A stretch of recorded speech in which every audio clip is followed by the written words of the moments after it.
They sent security, lawyers, even cops, to evict me from my own cabin? Too bad. I own the lake, the dock, and their precious clubhouse.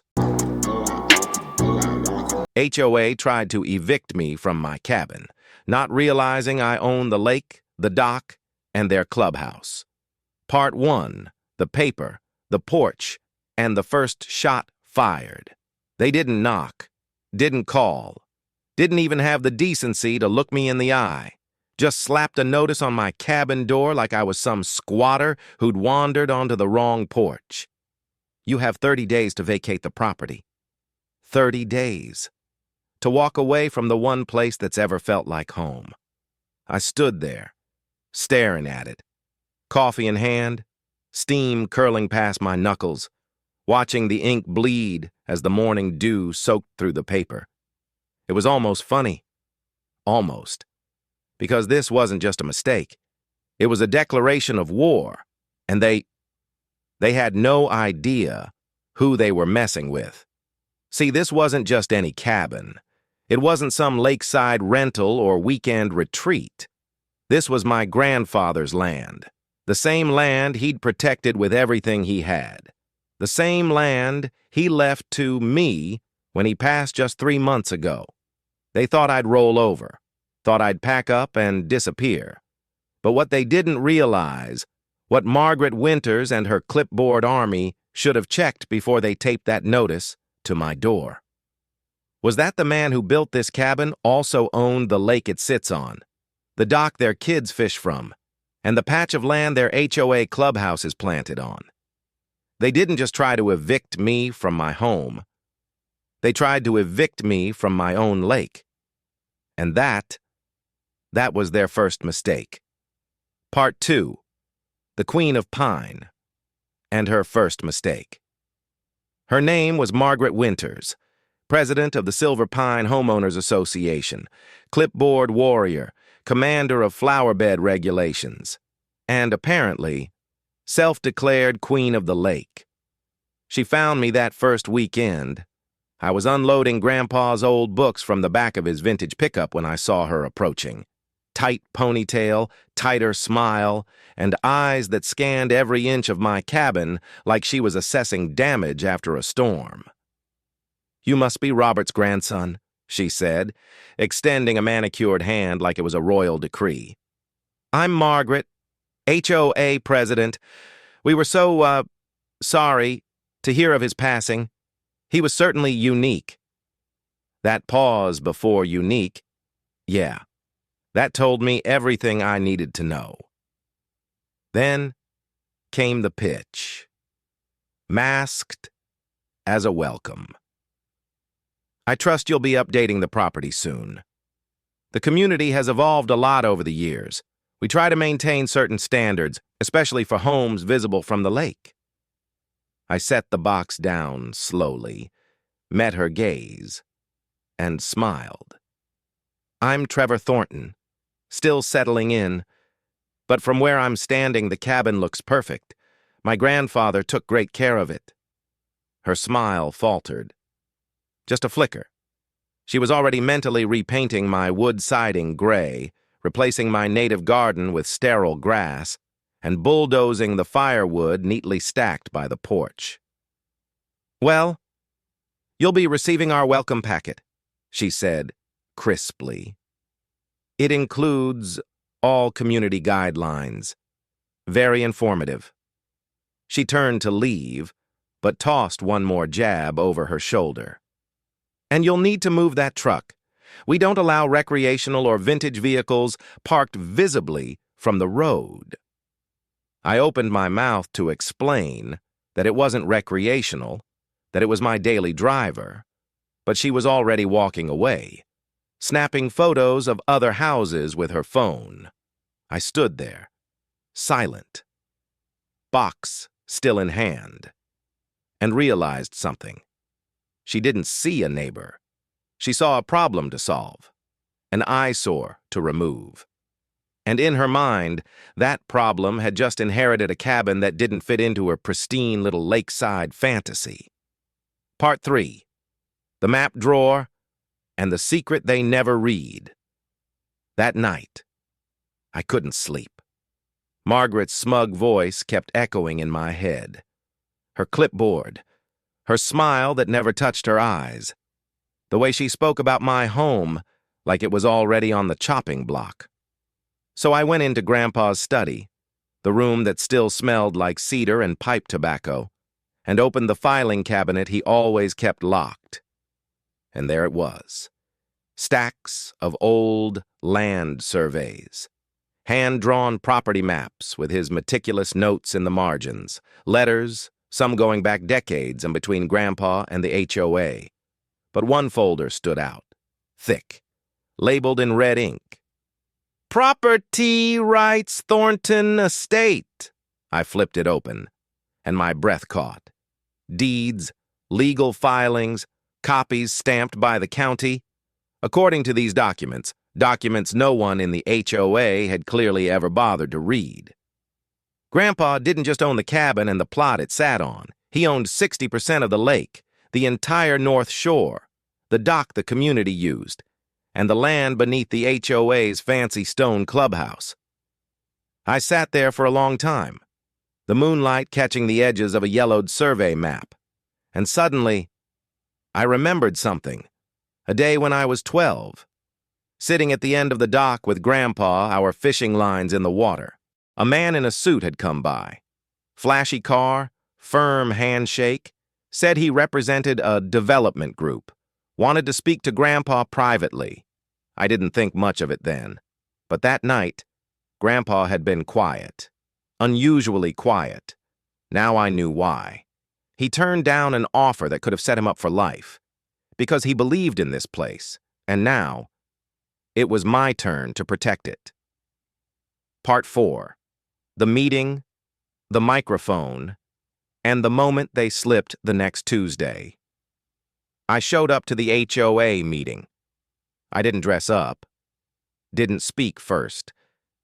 I just took a seat in the back, maps in my bag, and fire in my gut. The clubhouse was packed, polished hardwood floors, stone fireplace, and a podium set up front like it was a courtroom. Margaret stood behind it, radiating smugness.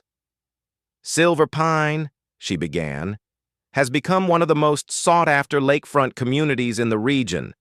Property values have soared. Standards have been raised. She clicked her little remote, slide after slide of trimmed hedges, gray-painted homes, white shutters, and then my cabin. Zoomed in, poorly lit. It looked more like a hunting shack than a home. This property, she said, with a dramatic pause, was recently inherited by Mr. Trevor Thornton, and unfortunately, it does not meet our aesthetic standards. Murmurs rippled through the room. That's when I stood. I'm Trevor, I said, and that property you're talking about was built by my grandfather in 1963. Every board, every stone, maintained with care and respect for the lake. She blinked, surprised I spoke. Victor Hayes, their lawyer, shifted uncomfortably. I understand wanting consistency, I continued, but history isn't a blemish. It's a foundation, and that cabin has stood longer than every home in your slideshow. Margaret's jaw clenched. She smiled,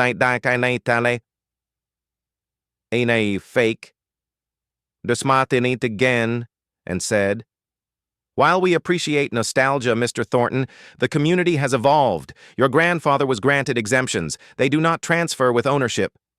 I held up a hand.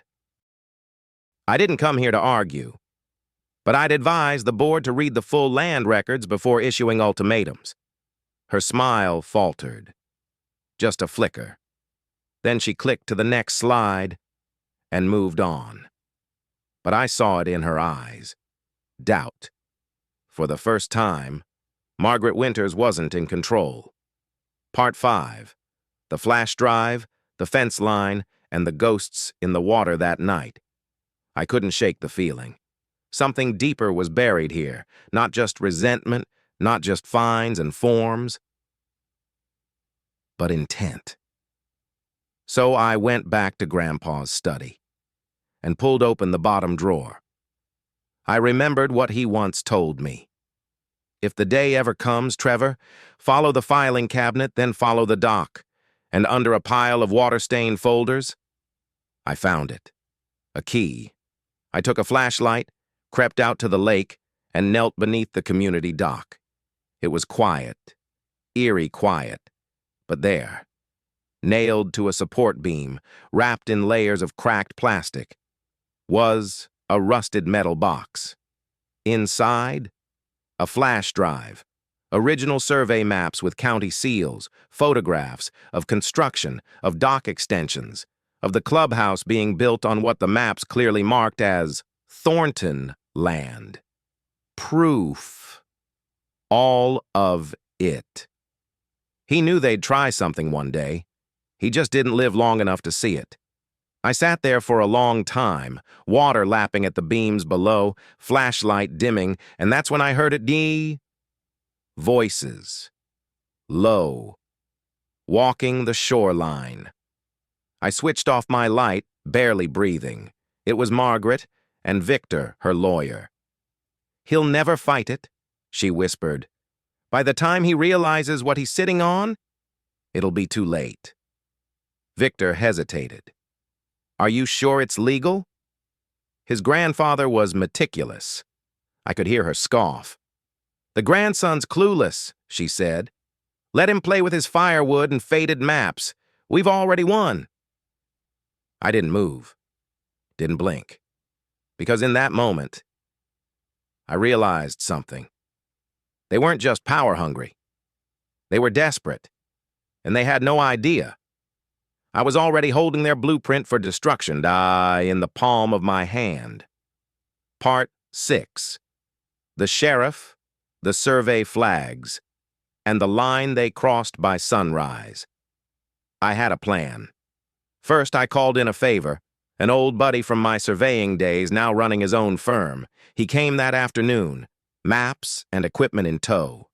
Eyes wide as I showed him Grandpa's original records. By nightfall, the lakefront was dotted with orange survey flags. They weren't just decorative, they were warnings. One ran straight through the community dock. Another sliced right beneath the HOA's fancy stone clubhouse. A third staked boldly across the shared green space Margaret loved to host wine tastings on. The next morning, she showed up at my door, red-faced, flanked by a security guard who looked like he'd rather be anywhere else. "What is the meaning of this?" she barked, gesturing to the flags. "You're trespassing," I said calmly, handing her a copy of the survey. "And these flags? They're just facts, written in steel pins and county seals." She scanned the document, lips twitching. "This can't be right," she muttered. "These boundaries were settled decades ago." "They were," I nodded. "Just not in your favor." That afternoon, I filed formal notices. The HOA had 14 days to remove unauthorized structures or negotiate a proper lease. And just to be safe, I called the sheriff. Deputy Hart showed up, tall, slow speaking, and clearly tired of HOA nonsense. He reviewed the documents, then whistled through his teeth. "Well now, looks like someone's been playing Monopoly with land they don't own," Margaret sputtered. "You can't possibly expect us to take this seriously." But he cut her off. "Ma'am, falsifying boundaries is serious. I'd advise you and your board to hit pause before this goes beyond a civil dispute." She stormed off, and I, for the first time in weeks, smiled, because finally, the lines were drawn, and this time, they were mine. Part 7. The emails, the broken pipe, and the message carved in steel. I didn't have to wait long. That evening, Dave Wilson, the quiet board member who'd nodded at me during the last meeting, showed up on my porch. He didn't say much, just handed me a flash drive. You didn't get it from me, he muttered. But you'll want to see what's on here. What I found. Emails, dozens of them. Margaret, Thomas, the HOA board, explicit plans to target non-conforming homeowners, to pressure them with fines until they broke, to create the illusion of voluntary sales. And right there, bold as day, Thomas Winters referring to my cabin as the last visual obstruction to Silver Heights' premium marketing line. They weren't just annoyed by me. I was standing in the way of a $50 million lakefront development. The next day, the water in my cabin stopped flowing. The plumber's verdict? A clean break. Man-made. The main line had been cut where it passed near the community road. Cost me $800 to repair. And that night, I found it. A fresh scratch along the driver's side of my truck. Deep and deliberate. One word, carved in steel. Leave. I didn't panic, didn't yell, didn't even flinch. I walked a slow circle around the truck, phone in hand, documenting every angle. And then I looked up, straight into the lens of a security camera mounted on a nearby HOA lamp post. Perfect. If it caught what I think it caught, I'd just bagged proof of criminal vandalism. I sent the footage to Sarah, my lawyer. She called me 10 minutes later. That was Thomas, she said flatly. Clear as day. Then came the pause, the one where her voice turned sharp. This is no longer just a land dispute, Trevor. This is full-blown harassment, and we're going to take them apart. Part 8. The hearing. The headlines. And the legacy. They tried to bury the day of the hearing. The room was packed. On one side, Margaret, Victor, and Thomas, seated at the front like royalty under fire. On the other, neighbors, reporters, students, and me, holding a folder that weighed more than just paper. They spoke first. Their lawyer painted me as a bitter heir, clinging to outdated claims, disrupting a peaceful community with selfish intent. They said I was dangerous to property values, a threat to progress. But then, it was our turn. Sarah stood up, and with the calm of a surgeon, she dismantled their story piece by piece. We presented the original deeds, certified by the county, maps, documents, lease expirations, trespassing violations, vandalism footage. And then came Ellie. She walked up to the stand, just a high school biology teacher, but her words hit like thunder. For the last 3 years, she began, my students have tracked chemical levels in the lake. We noticed spikes near the new construction site. She clicked her laptop. Data filled the screen. Runoff from Silver Heights is polluting the water. The ecosystem is shifting. Fish populations are down. Nitrate levels are rising. The room went dead silent. Even Thomas looked like someone had punched the air from his lungs. Sarah turned to the commissioner. This isn't just a boundary issue anymore.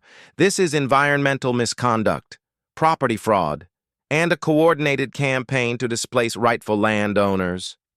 Then, she slid one last photo across the table. Thomas, keys in hand, scratching leave into my truck. That was the final nail. The ruling? Swift, decisive. My property rights? Confirmed. HOA violations? Voided. Eviction notice? Nullified. Use of my dock, shoreline, and clubhouse land? Unauthorized. And the kicker? All evidence of fraud, harassment, and environmental violation referred to the District Attorney for Criminal Investigation. The HOA board dissolved within the week. Margaret resigned in disgrace. Victor flipped, agreed to cooperate.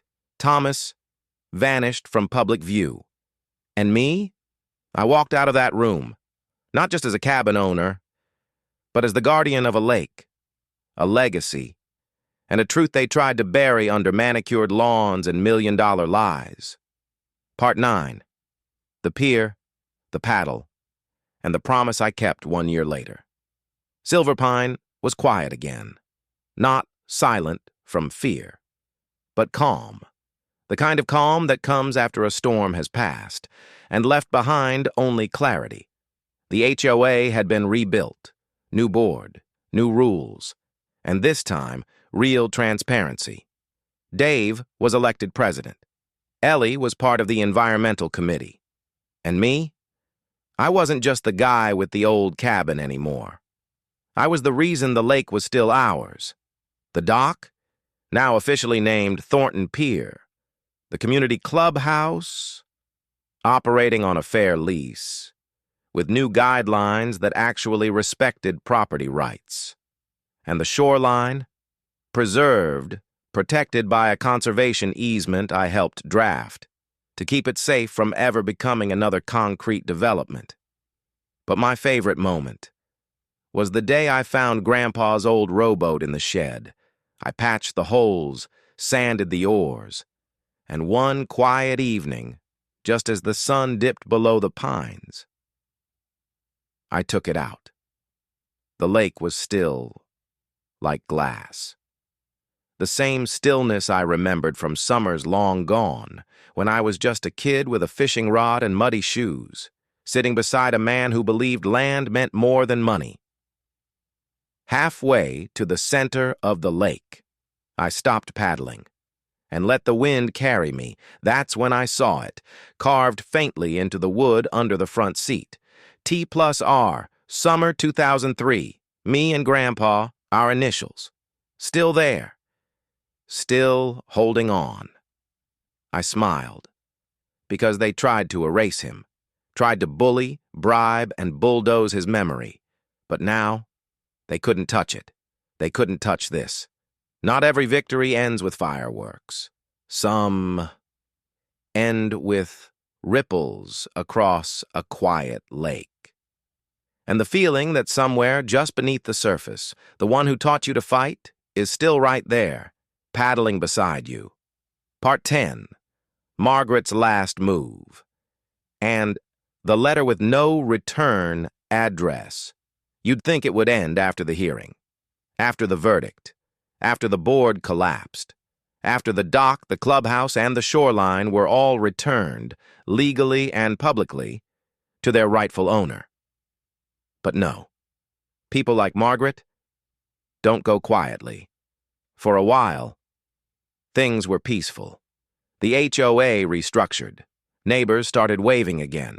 Even a few who'd once filed complaints now stopped by with pies and cautious apologies. But then, it started. Little things at first. Whispers at the grocery store, sideways glances at town hall, comments under news articles calling me a land baron, a heritage hoarder, a progress killer. Then one morning, I found it in my mailbox. A letter. No return address, typed, sterile. Just because you can hold on to the past doesn't mean you should. Progress doesn't wait for stubborn men with old boats. Inside was a clipping, an op-ed from a local real estate blog, praising Silver Heights and criticizing legacy owners who block growth out of nostalgia. And at the bottom, scrawled in red pen, "Sell while you still can." I handed the letter to Sarah. She didn't even flinch. "Not the first coward I've seen try this," she said. "Won't be the last, but it proves something important. They're still scared of you." The next week, a new narrative started circulating. Fast. It wasn't coming from the board anymore.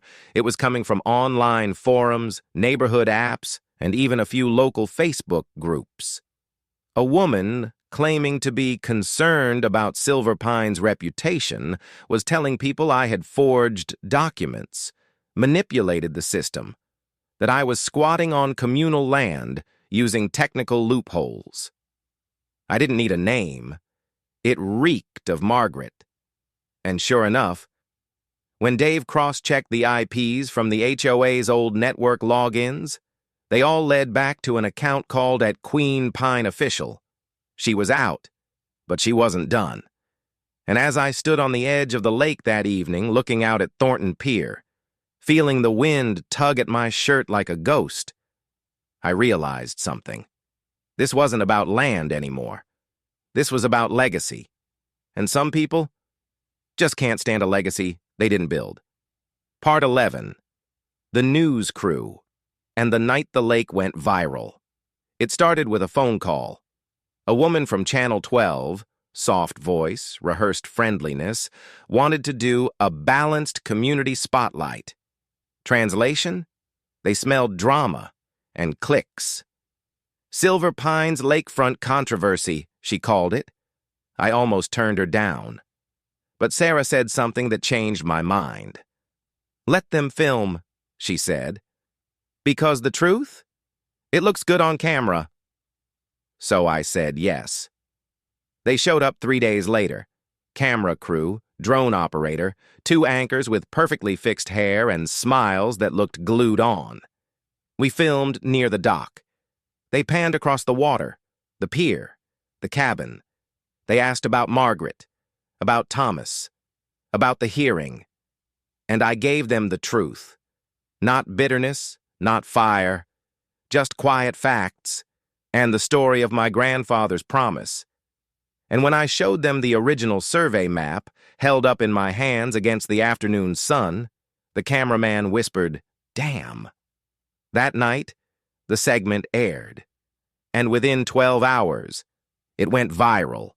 Clips spread on local Facebook groups. Someone posted it to Reddit.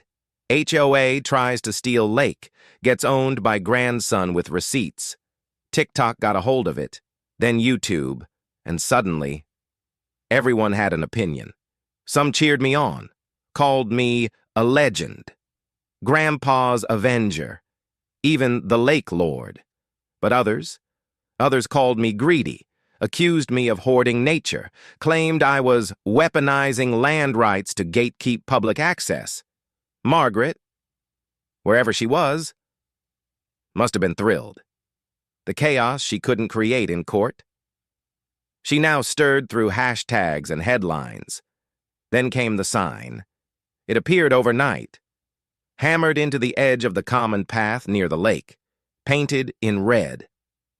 This used to be our lake, but one man changed that. People walked by in silence. Some nodded, some frowned, and I just stood there, staring at it, not angry, just tired. Because when you protect something, really protect it. You don't just face those who try to steal it. You face the ones who don't understand why it matters. Part 12, the town hall meeting, and the voice that broke the room. They called it a town forum. But really, it was a pressure cooker. Flyers went up all over Silver Pine.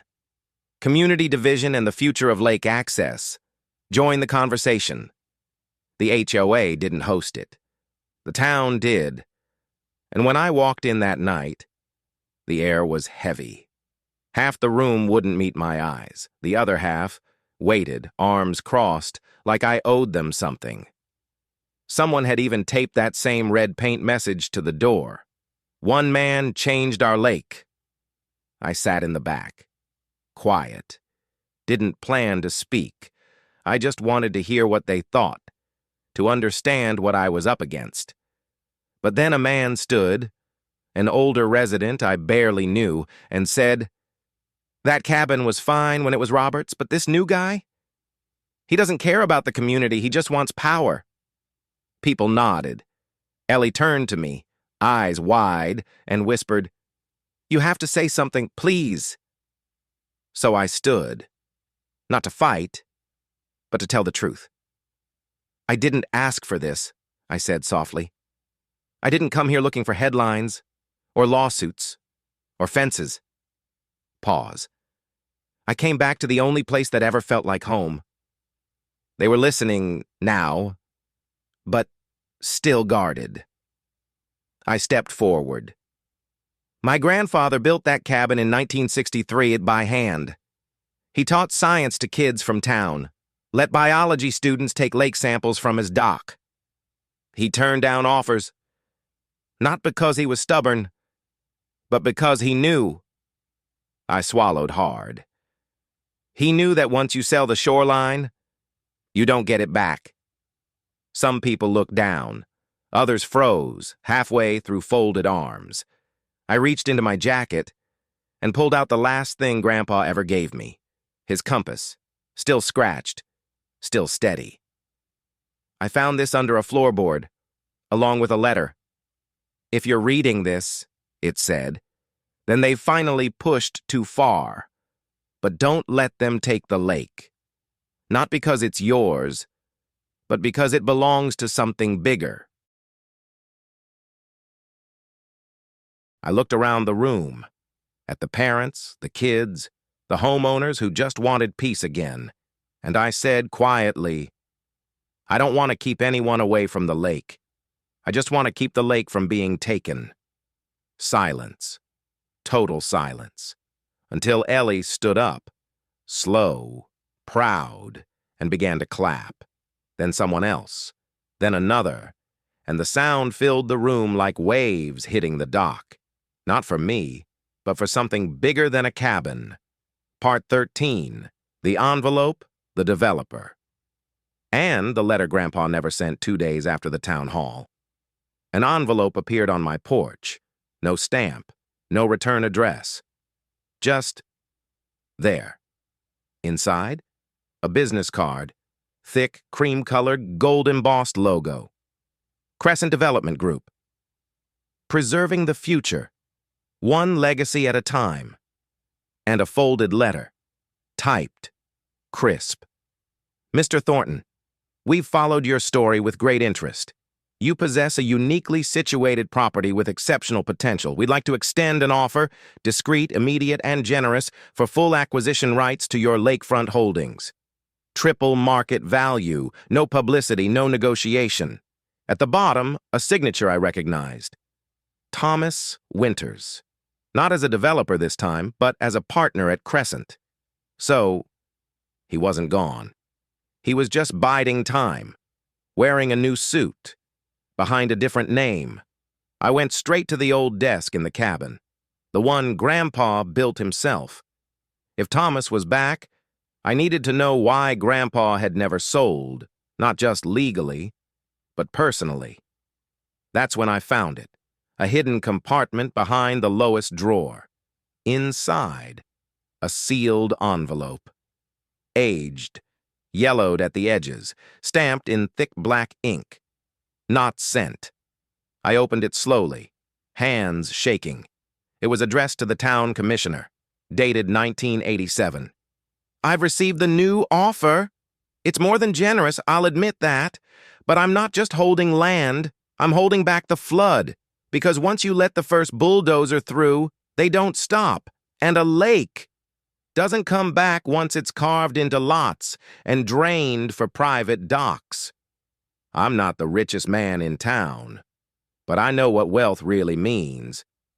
Let the others sell their squares of shoreline. Mine stays whole. I stared at the final line for a long time. The land outlives the man. So I choose what outlives me. I folded the letter carefully and slid it into my coat. Then I took out the Crescent Group offer and walked it straight to the wood stove. No speech, no drama, just fire. And as the paper curled, blackened, and vanished, I whispered, not this lake, not on my watch. Part 14, the celebration, the pier, and the promise that held 1 year later. The town held a gathering, not to debate, not to protest, but to celebrate. They called it Lake Day. The new HOA board, now led by Dave, had organized it to honor community, history, and healing. But to me, it meant one thing: legacy. There were booths with lemonade, kids with fishing poles, a string band played near the edge of the dock, and carved into the new wooden sign that greeted everyone at the entrance, Thornton Pier, in honor of Robert, who chose to keep the lake whole. I stood off to the side, just watching watching Ellie show her biology students where to take water samples, watching Frank from the diner tell stories about Robert's rowboat, watching neighbors I once divided stand shoulder to shoulder under the pines. And for the first time in months, I felt something settle inside me. Not victory, not revenge, just peace. Later that evening, I took out Grandpa's rowboat. Restored, repainted, oars sanded smooth. I pushed off quietly, the lake calm and golden under the setting sun. Halfway across, I let the paddle rest. The wind caught me gently, guiding me toward the middle, just like it used to when I was a kid. And there, in the stillness, I looked down. The reflection wasn't just mine. It was Grandpa's, too. Same eyes, same jawline, same quiet resistance. I reached beneath the bench and found the old carving again. T plus R. 2003.